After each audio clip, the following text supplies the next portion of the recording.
of the structure ialah untuk menanggung beban, carry loads and transmit force.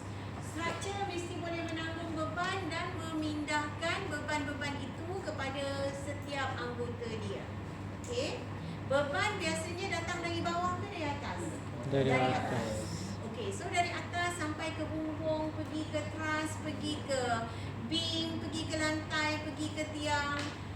Dia bukan saja menanggung tapi memindahkan beban-beban itu dengan selamatnya. Dia pindahkan beban itu melalui apa? Bahagian itu melalui connection. Sambungan-sambungan itu. You akan belajar connection di steel design. Okay, connection kita ada dua type, iaitu bolt and nut dan also welding. Okay, so connection mesti kuat. Itu pun katalah bumbung mengambil 10 kN per meter atau per meter square. Dia kena bagi sama rata kepada lantai tingkat atas. Tetapi oleh kerana ada memang akan berkurang. Dari atas ke bawah dia akan berkurang sikit. Dia ada imperfection di mana-mana. Jadi dia mungkin tinggal 9.98 tingkat atas. Sampai ke bawah sekali mungkin dia dah tinggal 9.5 macam tu. Makin ke bawah dia makin berkurang. Okay. Dan akhir sekali bahagian bawah diserakkan melalui foundation, piling ke ground. Okay, ke tanah ya.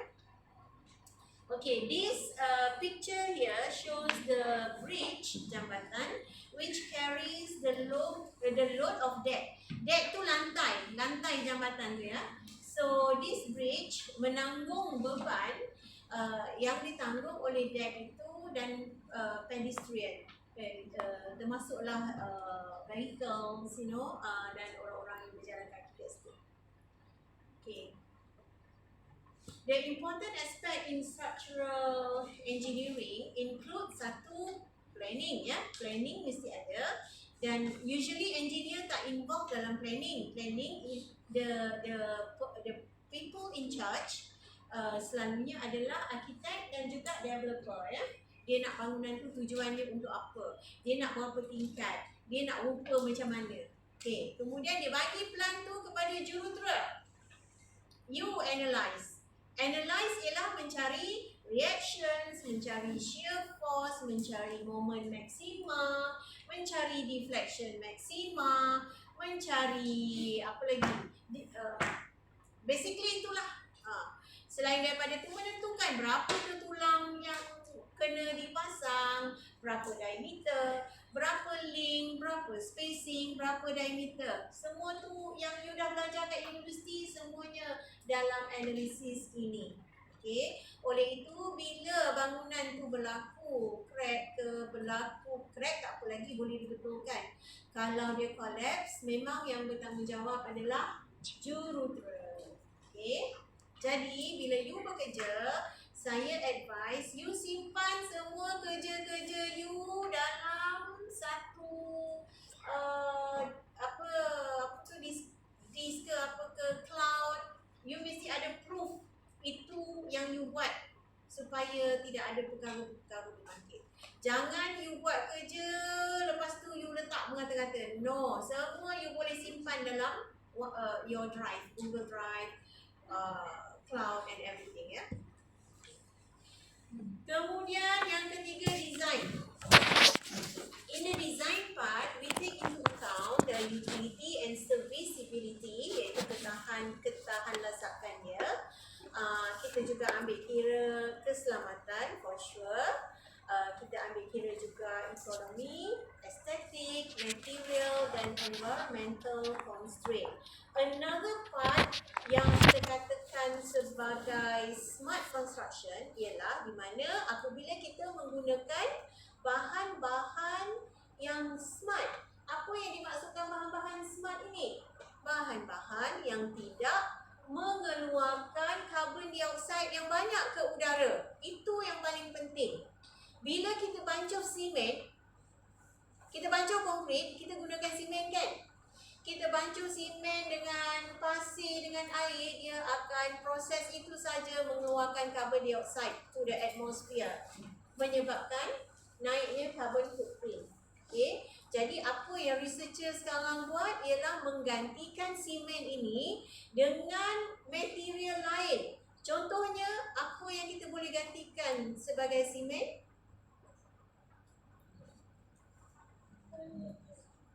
Slag, fly ash, kan? Fly ash. And also, saya pernah buat kajian banana skin powder. Saya masukkan beberapa percentage banana skin powder ke menggantikan simen, dan kita dapat lihat dia ada pozzolanic behavior. Pozzolanic behavior ni ialah bahan yang boleh mengikat partikel-partikel.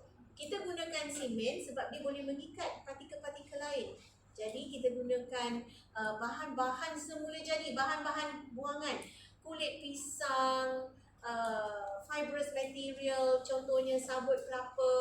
Semua tu sekarang orang dah jadikan bahan dalam konkrit, because dia membantu mengurangkan pengeluaran carbon dioxide to the atmosphere, and at the same time it help decrease the pollution. Okay, kita tak letak sampah merata-rata. Okay. And then the last part is construction, planning, analysis, design and construction. So you tengok kat situ, dua bahagian adalah kerja you, analisa dan design. Oh, jurutera memang pandai. Okay. Classification of structure, we have structure element. Okay, structure element, contohnya di sini kita ada truss ya. Truss ini diperbuat daripada, it could be from the tie rod itu ya. Tie rod itu boleh jadi rectangular, boleh jadi circular. Okay, tie rod. Lepas tu dia juga sometimes is known as bracing strut, dan dia kebanyakannya mengalami daya tegangan. Okay, dan dia biasanya geometri dia adalah slender. Slender ni langsing ya, iaitu dia nipis tetapi panjang. Okay, truss biasanya dibuat daripada steel besi ya, atau ada juga orang buat daripada kayu kan. Bukan konkrit ya, bukan konkrit. Konkrit tak buat truss. Okay, yang kedua kita ada rasuk ataupun beam. Okay, beam often classified according to the way they are supported. Okay, kita sebut dia rasuk di tupang muda. Bukan disebabkan material dia, tapi disebabkan oleh support dia. Selalunya kita kategorikan rasuk ini mengikut jenis-jenis support dia ya. So when we have a simply supported beam, again it is determinate beam with pin at one end and roller at the other end. Fixed supported beam is the indeterminate beam where we have a fixed end at both ends ya. Okay, at fixed, dekat fixed kita ada 3 reactions kan. Okay, bila kita ada fixed, kita ada 3 reactions, X, Y dan juga moment. So it is fixed, it cannot move in X, in Y and also in Z direction. Okay, so this is the indeterminate beam, primarily designed to resist bending moment. Okay, kita katakan kadang-kadang kita panggil beam ni bending component. Okay, sebab dia mengalami lenturan. Bending is lenturan, dia lentur. Kalau tiang, dia bengkok kan? Bengkok, buckling. Okay, so this is the bending component. Tiang pula adalah buckling. Okay, This is an example of cantilever beam. Cantilever beam ialah bila mana you ada fixed at one end dan free, hujung free. So dia akan dia akan rotate macam tu. Okay, and then we have continuous beam. Continuous beam ialah beam yang ada lebih daripada satu span. Apa itu span? Span adalah jarak daripada satu support ke satu support. So ini ada satu span, ini satu span, ini satu span, ini ada dua span. Sebab dari sini ke sini satu span, daripada tengah ni ke hujung kanan pun satu span lagi.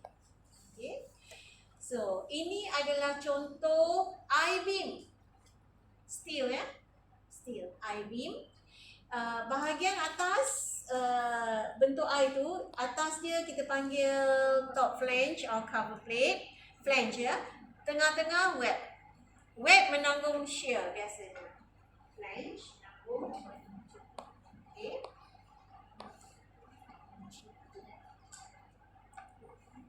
Okay, this is an example of what? The pre-stressed concrete girders are simply supported on the piers and are used for this highway bridge. Okay, apa yang dimaksudkan dengan pre-stressed concrete? Girder adalah beam tetapi span dia panjang. Beam span dia pendek sikit daripada girder. Okay, what does it mean by pre-stressed concrete?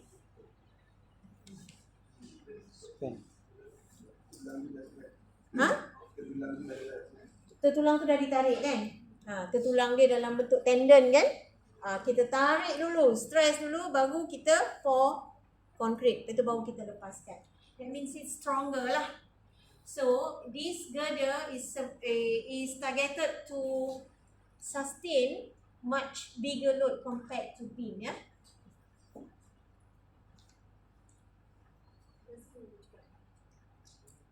Okay, so this is an example of column where we also have I or H column here. It is a vertical structure and it receives axial compressive load. Okay, you nampak kat sini dia mengalami compressive tekan ke bawah.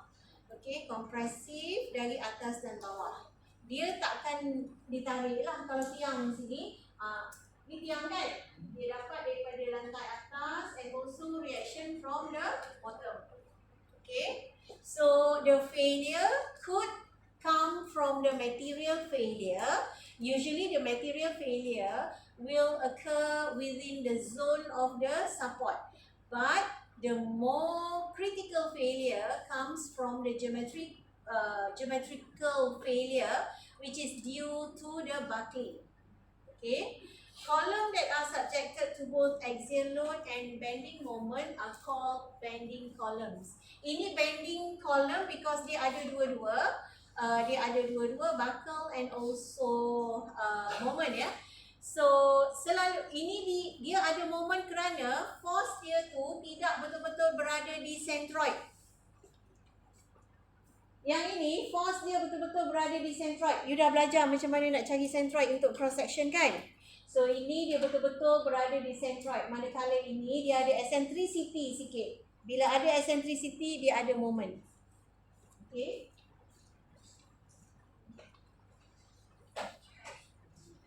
Okay, structural system. We have a derrick crane. Combination of structural system, structural element and the material from which they are composed is referred to as structural system. Okay, so bila structure tu kita consider dua-dua, dia punya bentuk, dia punya geometry and also dia punya material, we call it structural system.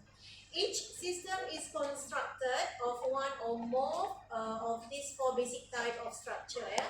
First we have trusses. You will learn the first half of the semester on trusses. See how important truss is.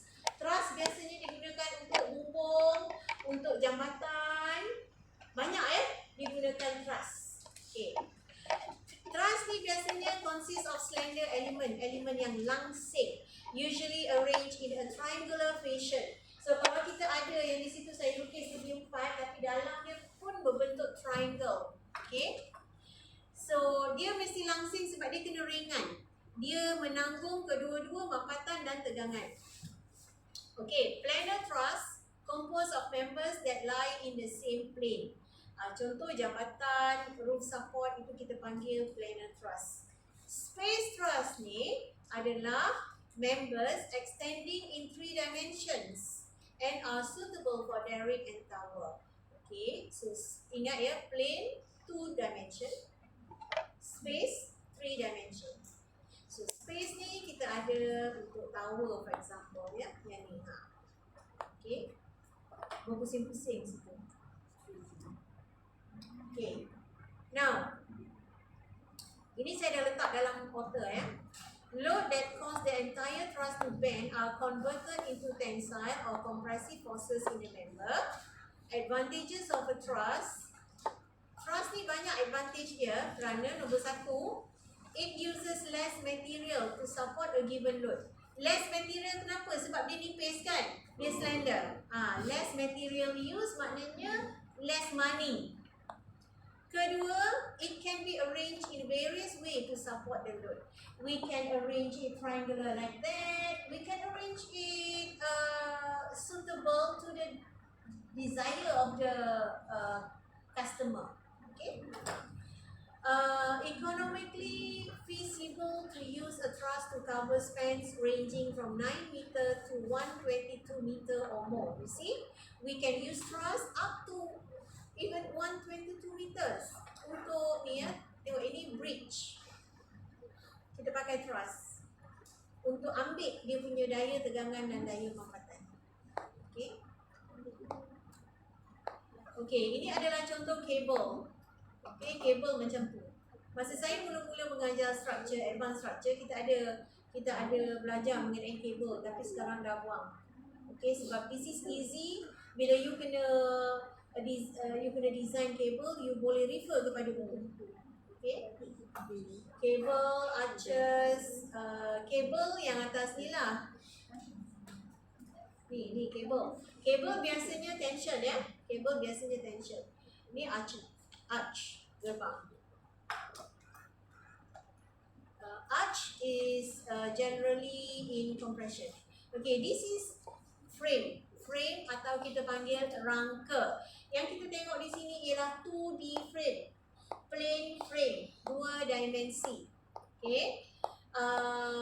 Frame is often used in buildings and are composed of beams and column. Dia terdiri daripada beam dan column that are either pin or fixed. Sama ada dia pin ataupun fixed. Fixed ni dia rigid, pin ni dia boleh mengalami rotation. This is rigid, this is boleh mengalami rotation. Loading of frame causes bending of its member, and if it has rigid joint connection, this structure is generally indeterminate from a standpoint of analysis. So, of course, this is indeterminate. Dan kita akan analyze selain daripada beam, saya lupa, frame juga ya. Non-sway frame, kita akan menganalisanya menggunakan moment distribution method. Okay. Okay, surface structure. Inilah contoh. Surface structure ni biasanya dia nipis. Ni, very thin. Okay. Made from a material having a very small thickness compared to its other dimension. Sometimes this material is very flexible and can take the form of a tent of air-inflated structure, which acts as a membrane and subjected to pure tension. So, contoh-contoh banyak dekat Australia lah kot. Ya. May be shaped as folded plates, cylinders or hyperbolic paraboloids. Okay. Okay.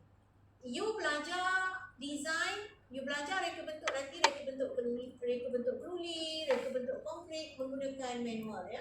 Tapi bila you bekerja, you tak menggunakan manual, you menggunakan software.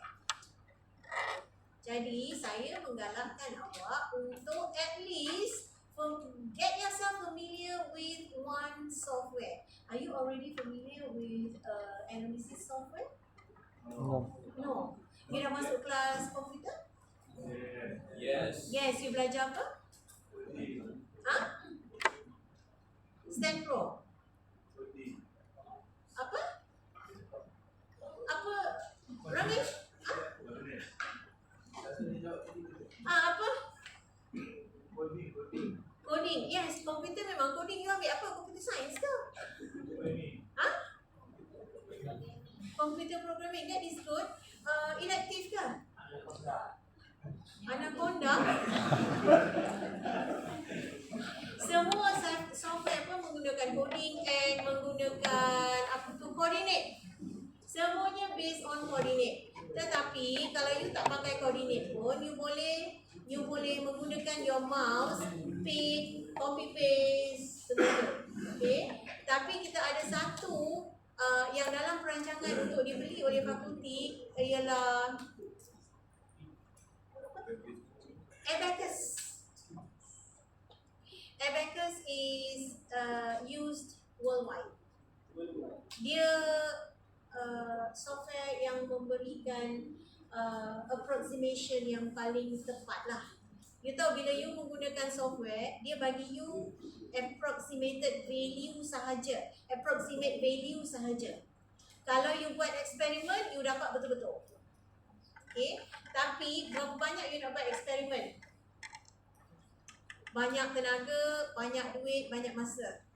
Jadi kita selalunya buat 1-2 eksperimen, validate kita punya modeling dalam analisis, and then kita buat simulation banyak-banyak. Simulate banyak-banyak. So kalau you nak design, contohnya you nak design ni, folded ni you nak design. Susah kalau you nak design manual. You design menggunakan software. Okay. So nanti kalau Abacus tu sampai, ambil kesempatan untuk buat PSM dengan orang-orang yang pakar. Dr. Gowan itu dia memang buat PhD dia menggunakan Abacus. Okay. So sekarang kalau student buat PSM dengan saya memang bagi software, tapi saya pakai Nusas. Nusas tu tak se-accurate Abacus. Abacus ni lagi accurate ya. Okay. Tapi kalau you kerja dengan JKR, you pakai ni je, Stat Pro. Okay, Stat Pro fine gitu kalau you kerja JKR. Okay, structural form and types of structure. Kita ada tension and compression structure. Column tadi compression sebab dia menerima beban dari atas dan bawah, dia compress ya. Cable tadi, mengalami tension ya, cable sebab kita tarik, kita kenakan tegangan dua-dua ujung. So dia under tension. Arch compression sebab dia bentuk macam tu. Bahagian bawah dia mengalami compression. Truss ni yang special. Dia dua-dua compression and tension. Okay. So sekarang kita tengok analisis. Structure analysis is a process in determining the reaction of the structure under the specified load or actions. So bila kita kata analisis ni, kita nak determine the reaction aja. The reaction of the structure ya. The reactions usually measured by establishing the forces and deformations throughout the structure. Okay. So kita menggunakan daya-daya untuk menentukan reactions. Kalau kita tak cukup daya, kalau kita ada indeterminacy, kita gunakan deformations. Deformations itu adalah deflection. Okay. Bila kita kenakan force, beam akan mengalami lenturan. Lenturan dia ke bawah tu mengalami deflection. Jarak daripada position original ke bawah, deflection. Jadi force yang kena ke atas dia yang menyebabkan deflection itu akan menghasilkan kerja.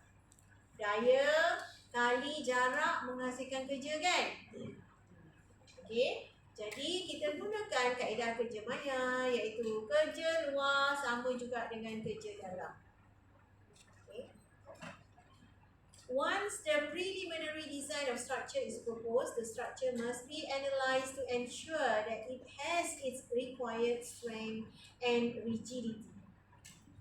Saya mungkin akan bagi quiz sekejap lagi sebelum you keluar. Take a piece of paper, saya bagi soalan, you jawab, siapa dapat jawab dia boleh keluar. Okay, so dengar. Analysis. In order to analyze structures properly, certain idealization must be made as to how the members are supported and connected together. So itulah kita buat idealization ya. Kalau misalnya dalam exam kita bagi you gambar bangunan. Gambar bangunan dengan tunjuk keras dalam tu. You boleh tak? Takut kan? Tapi kalau kita bagi macam ni, kita bagi keras macam ni, dengan buku yang biasa macam dalam kelas. Jadi macam ni, confident. Final last semester kita bagi gambar 3D dengan ada gambar keras. So itu pun dah menyebabkan budak-budak gambar. So expect benda-benda macam itu dalam final. Okay. So ini yang kita panggil, kita idealizekan dia ya, supaya mudah kita nak analyze. The real thing ialah bangunan betul tu ya. Generally most of the structure in 3D can be idealized in 2D. Okay. So this is an example of idealization of a structure. The actual structure look like this, where we have the I column connected to the I beam. Okay, tapi the idealized one kita draw line saja. Okay, so kalau you dapat macam ni dalam soalan, you takut juga kan? Sebenarnya dia sama je, lukis saja. This is fix. Ini pun you tak sure. Apa ni? Dia selalunya kalau ada bolt dan nut macam tu and welded, it is fixed. Okay, itu idealization. Okay, this is another example of idealization of a slab lantai ya. So this is the lantai. Ini adalah joist, ini column, ini girder. Okay, saya semester akhir saya mengajar structure analysis and also advanced structure analysis. Lantai, slab, hanya you boleh belajar analisisnya dalam advanced structure. Semester ni saya tengok ada seorang aja budak ambil advanced structure. Advanced structure tu adalah elective untuk you, tetapi core subject untuk master. Kalau you ambil advanced structure, you dapat P, you boleh continue master and transfer your credit. Banyak budak tak nak, bila sebut structure tu dia dah cukup dah structure analysis, dia tak nak lagi. Tapi last semester 30 orang student, maybe 28 from the 30, dia memang tak nak ambil advanced structure, tapi dia dah lambat register. Jadi dia terpaksa masuk kelas. Tapi bila dia belajar slab analysis ni, dia berbeza daripada yang you belajar ni semua. Saya yang ajar juga. Jadi dia orang macam happy. They can understand more, I don't know. Tapi biasanya budak-budak undergrad yang ambil advanced structure analysis, they scored better than the master student. So everybody lulus dengan banyak juga bilangan A dalam setiap kali elective advanced structure yang saya ajar. Tapi itulah, ada student saya tanya, saya kata saya dah tak mengajar lah, next sem kan dah cukup. Okay, so saya galakkan untuk you ambil lah advanced structure, advanced design, sebab benda-benda tu you akan gunakan. Advanced design kita ada Mr. Ko yang ajar. Kita ada Dr. David, kita ada Dr. Salihuddin Shah. Okay. Idealization of structures lagi, kita ada fixed connected beam. Okay, macam ni, betul kita idealizekan dia macam plan view macam tu, kita nampak macam ni. Okay, yang ini kita nampak macam ni. Sebagai jurutera, you mesti lebih suka melihat figure kan? Kita tak suka baca kan? So figure is more, orang kata, present, mudah difahami. Graf pun you suka tengok kan? You mesti pandai melihat graf. Okay, ini juga structure idealization. Ini fix, kemudian dekat sini join dia. Lepas tu dia ada force dekat sini daripada tiang. Ini force dia daripada tiang. Okay. Kita akan belajar frame ni banyak dalam chapter terakhir, plastic analysis. Okay. Plastic analysis. Kenapa kita dalam frame kita buat plastic analysis? Sebab plastic analysis ni datang daripada plastic moment. Plastic moment datangnya daripada hinges yang terbentuk. Hinge yang terbentuk ialah daripada sini. Okey, hinge tu ialah bila kita ada ni span agak panjang ya. Span agak panjang, lepas tu beban daripada tiang kan? Daripada tiang. So, kita ada macam ni. Daripada satu, kalau ini satu ya, dia tak ada hinge. Tapi, kalau macam tu, dia ada hinge kat sini.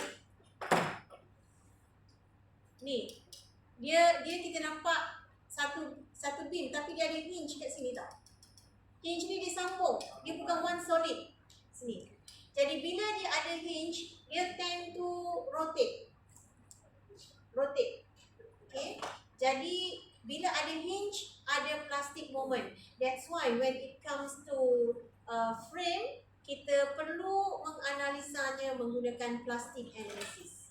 Plastic analysis ni kita tak nak cari moment maksima yang mampu ditanggung, shear maksima yang mampu ditanggung, tak. Kita terus pergi nak cari berapa daya yang menyebabkan dia collapse. Terus ke situ. Dan dekat mana dia akan collapse. Okay, macam tu ya. Okay, now the idealization process for a simple structure. This is an example of roof truss. It is very straightforward. So you boleh lukis dia punya idealized structure ni straight lah daripada gambar asal tu. Okay, structure problem. Structure mula-mula sekali kita nak tengok dia stabil ke atau tak stabil. Sangat penting. Bila dah stabil nak tengok dia determinate ke indeterminate. Kalau tak stabil, nak tengok dia tak stabil tu sebab statik ke sebab geometri. Okay. Kemudian bila stabil tadi, kita tengok pula dia indeterminate. Kita nak tengok dia indeterminate tu sebab apa?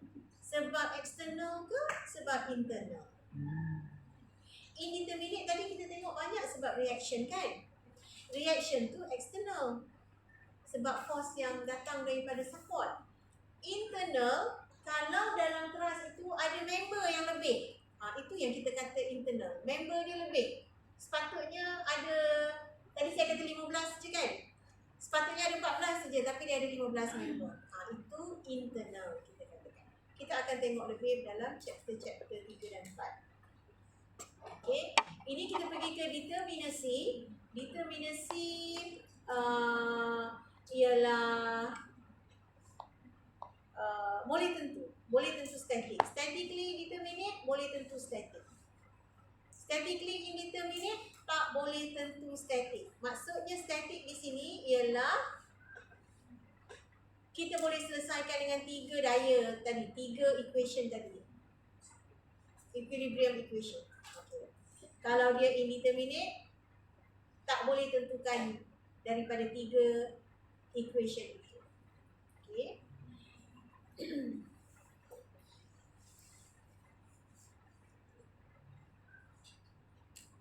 Okay, stability. To ensure the equilibrium of a structure of its member, it is not only necessary to satisfy the equations of equilibrium, but the members must also be properly held or constrained by their supports, regardless of how the structure is loaded. Jadi dari situ kita tengok maksud stable ialah dia tak bolehlah bergerak. Kalau frame tu dia tak bergerak ke kanan, tak bergerak ke kiri, dia stay at its position. Stabil lah. Bangunan ni stabil lah kan. Kita tak bergerak kan. Okay.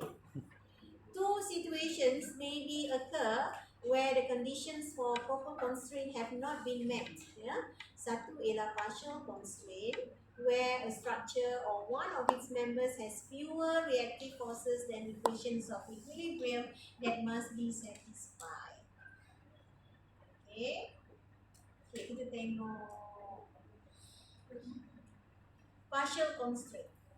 A structure or one of its member has fewer reactive forces than equations of equilibrium that must be satisfied. Partial constraint contoh yang paling mudah, kalau kita ada ni masuk, lepas tu roller dua-dua di sini, dia tak stabil kan? Sebab roller dia boleh bergerak ke kiri ke kanan. Itu partial constraint ya. Okay, basic example. Kemudian improper constraint. Improper constraint, satu, location or the arrangement of supports are improper. And for example, the reactive forces are parallel. So it gives the example here. Improper constraint, constraintnya tak tepat lah. Location of the arrangement of supports are improper. Example, the reactive forces are parallel. Now, this is an example of improper location of arrangement. Again, in this example, the supports are roller, which is not stable at all. Yeah? Okay. So when R is less than 3n, it is unstable. What is n? N parts. N parts. Member ke? Huh? Bilangan ni? Bilangan. R greater or equal to 3n, unstable if member reactions are concurrent. Okay, kita jangan tengok ini. Nanti kita akan tengok macam ni. Stability and determinacy classification. Classification statistical unstable ialah bila untuk frame, bila R kecil daripada n campur 3. Bila frame, itu. Bila plane truss, itu. Bila space truss, itu. So bila kita belajar plane truss, kita kena ingat yang ni, yang merah ni. Okay. Okay, dalam test last semester, student tak menyangka akan dapat A, B, C, D, E. Simple beam, simple truss, and then the question just ask them to find the classification. Dia orang tak ingat. So, tak dapat jawab juga. So, kena ingatlah. N is number of internal hinge, R is number of reaction, M is number of member, J is number of joint. Okay, this is the example that we can know how to determine its class. Yeah. So let's look at the first picture here. Saya nak tunjuk picture atas ni dengan yang satu. Okay, plane truss. Kita ada member 1, 2, 3, 4, 5, 6, 7. 7 member. Reactions kita ada 2 dekat pin, 1 dekat roller. So 3. J ni join. Tak ada. Kenapa dia tak ada join? 3M campur R, kita dapati 3M campur R sama dengan 2J. Jadi kita refer kepada slide yang tadi. dia adalah determinate and stable. Okay. Kemudian kita tengok yang ini pula. Ini lebih kurang ke atas ni. Tapi kita ada member 8 sebab ada kat sini. Okay. Reaction dua-dua pin kita ada 4. Join kita ada 5. 1, 2, 3, 4, 5. Saya tak tahu kenapa ini dia tak ada join. Ada 5 kan? 5 Yes, betul. Okay, ada 5 kat sini. Sebab tu dia dapat 10. Okay, kat sini dia tambah satu member dekat sini. Dia jadi sekarang 3M campur R besar daripada 2J. Dia indeterminate. Second degree. Tapi dia stable. Kenapa dia second degree? Sebab 12 tolak 10, 2. Okay, 12 tolak 10, 2. Okay. Kenapa dia stable?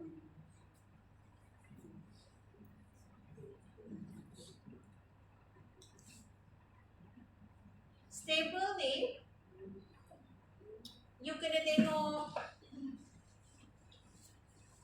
dia punya ability to stand still. Dia tak mungkin boleh bergerak kan? Kita tengok mana yang tak stable. This one, unstable. Kenapa dia unstable? Sebab dia tak ada bracing sini. Dia tak ada bracing. Nampak ni? Ni ada kan? Member dalam. Ini tak ada. Ini unstable. Unstable sebab nampak tak? Compact tu atas ni. Okay, kat sini unstable juga sebab dia ada atas ni kan. Dia tak ada kat sini. Yang ini unstable. Okay, yang ini dia jadi stable kenapa?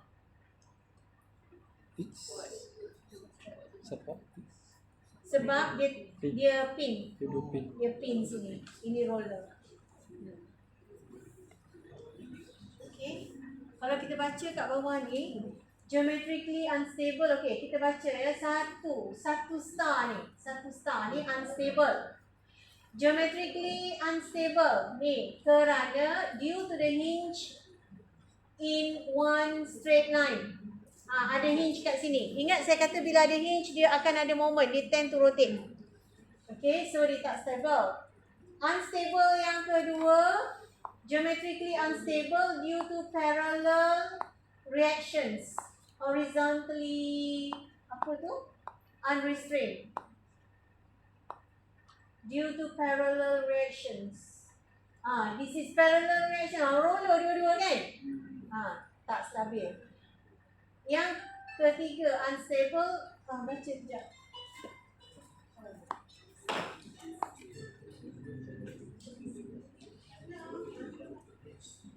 Hello?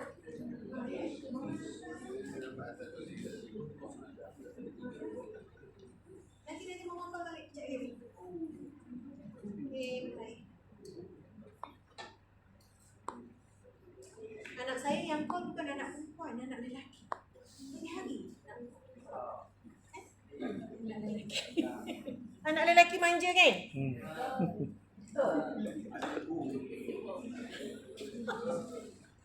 Okay, yang ketiga, statically unstable due to insufficient member to brace panel A, B, C, D. Tak ada member kat dalam ni.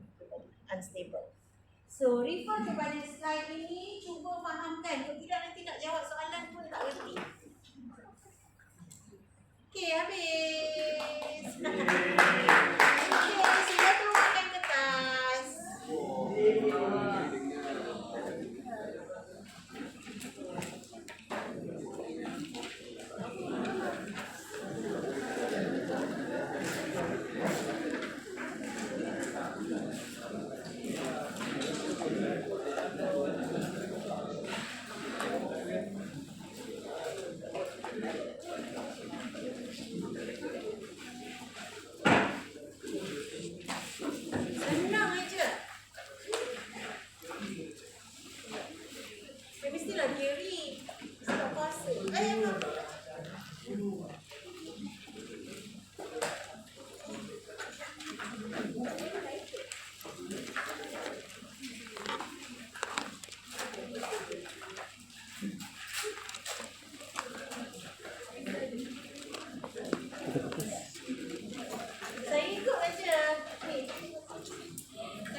Berikan 4 aspek dalam kejuruteraan struktur.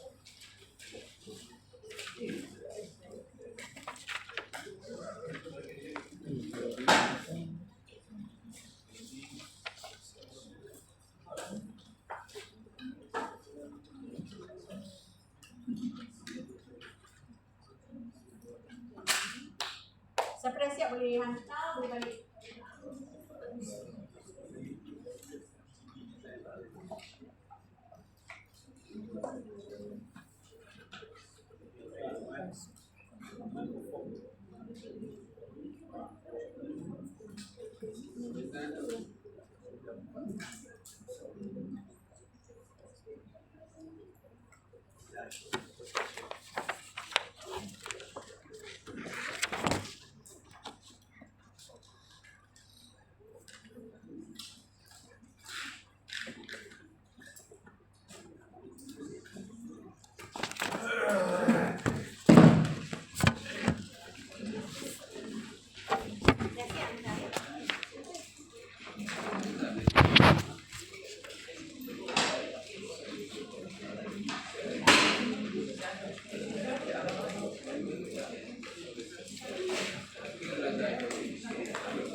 Ya, betul.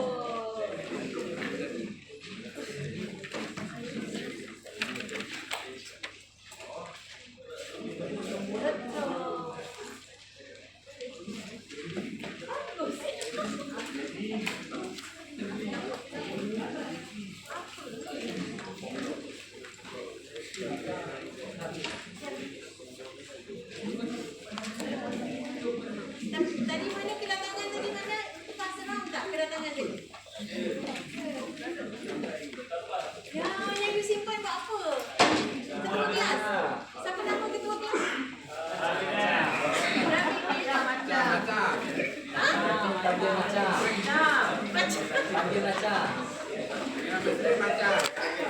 Ramesh, awak simpan buat apa?